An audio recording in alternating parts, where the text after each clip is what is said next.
I really like this play for week 17 against the Atlanta Falcons. That means that you will be in the fantasy championship. Welcome to Pigskin Passion TV. And it's your boy, the Black Mamba. It's season 2, episode number 89. And guys, we back. We back for another week of fantasy football. And guys, it's coming to the end. Fantasy playoffs are almost here. And the Black Mamba seems to have gotten back on track, guys. We had some chefs in the kitchen cooking this weekend.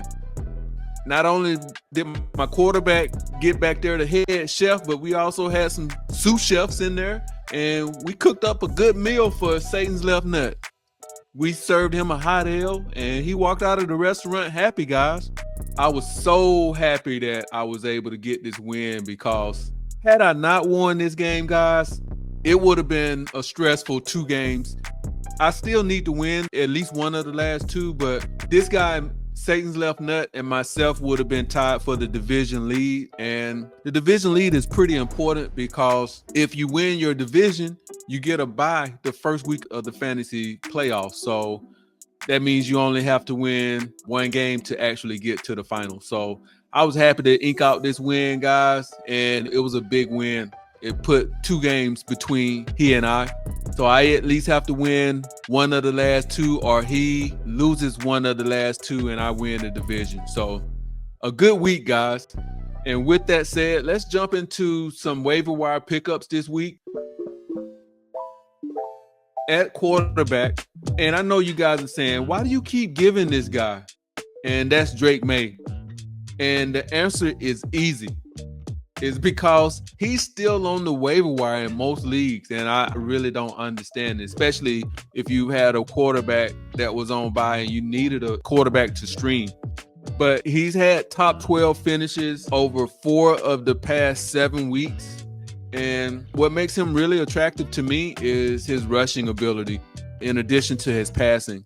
He's seemed to improve every week since he's been named the starter. So, guys, if he's still out there, if you need a quarterback, I think this is the guy that you need to scoop up.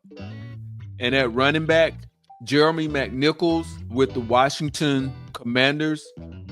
He could be the number 1 back this week, with Brian Robinson getting hurt and Austin Eckler getting concussed at the end of the game against the Dallas Cowboys last weekend. If that's the case, then that means McNichols is the number 1 primary running back. This weekend, it'll be a tough matchup, and I think they'll have a bye the following weekend. So I wouldn't spend a whole lot to get this guy, but he could be a short-term solution if you need a flex or a running back. Next up is Kenneth Gainwell with the Philadelphia Eagles. And he had a touchdown Sunday against the Los Angeles Rams, but that's not my reason for wanting to pick him up. It would be simply because it would be a great stash for the fantasy playoffs, just in case Saquon was to get hurt. I think he would be a good pickup in a great offense. Next up is Noah Brown, wide receiver with the Washington Commanders. He led the Commanders with 10 targets, and he's clearly become the number 2 guy, and he's got most of the targets over Terry McLaurin over the last 5 games. What I like about this pickup is he has some good matchups during the fantasy playoffs, so he would definitely be a playoff stash if I picked him up. I really like this play for week 17 against the Atlanta Falcons. That means that you will be in the fantasy championship. I like this guy. If you're hurting at receiver, you need a boost. I think that week could be a big difference. They're going to be playing the Atlanta Falcons, who have a pretty dismal secondary. They don't get any pressure on the quarterback. So keep an eye out for this guy. The next guy is Devon Vele with the Denver Broncos. He's become the clear number 2 over the last 3 games that they've played. He has 14 catches for 185 yards and a touchdown. And honestly, guys, I wasn't a big Bo Nix fan at the beginning of the season, but I owe Bo an apology. He's improved each game. He's gotten better and better. And with Nix improving, and in addition to that, having the 4th easiest wide receiver fantasy schedule, he could be useful during this run into the fantasy playoffs. And at tight end, Luke Schoonmaker with the Dallas Cowboys. You know, this tight end position for me has been hit or miss, mostly miss this year. And he had 55 yards and a touchdown when they played Washington. Jake Ferguson was out. So I think that this would be a good pickup simply because the quarterback will do a lot of checkdowns, and this guy would seem to be pretty dependable. And as always, guys, streaming my defense this week, at the top of my list is the Dallas Cowboys versus the New York Giants. The Giants, they seem to be tanking for the remainder of the year with Tommy DeVito as their quarterback. And last year, DeVito led the league with a 17% sack rate as a starter. Last week didn't seem to be any better. He got sacked 4 times. And Dallas has at least 4 sacks in 2 of the last 3 games. So I think this would be a great matchup for the Dallas defense to generate turnovers and sacks.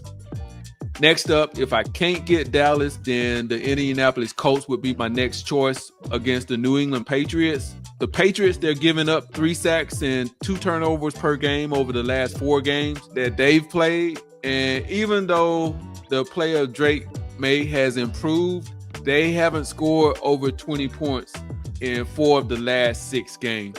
So they're struggling to put points on the board.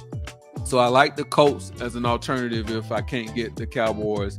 And if I'm not able to get either of those 2 teams, then the Los Angeles Rams would be my next pick against the New Orleans Saints.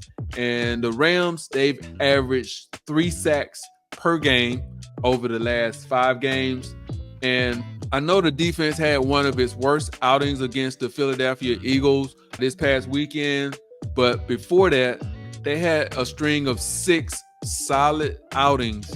And I'm going to just say that that was an anomaly. So I like the Rams if I'm not able to get those 2. So, guys, there you have it. Those are my picks for this week on the waiver wire. I don't know actually how many guys I'll actually go out there and try to get outside of a defense, simply because I think I have my playoff spot sealed up. And just to kind of give you an idea, in my league, the top 6 teams make it to the playoffs, and the 2 divisional winners, which is myself and Carolina Blue Aces here, we get buys if things hold up the way they are now the first week of playoffs. And then the other 3 through 6, those are the teams that play the first week of the playoffs, with the number 6 team actually being a team that has, it's not based on the record for the number 6 team.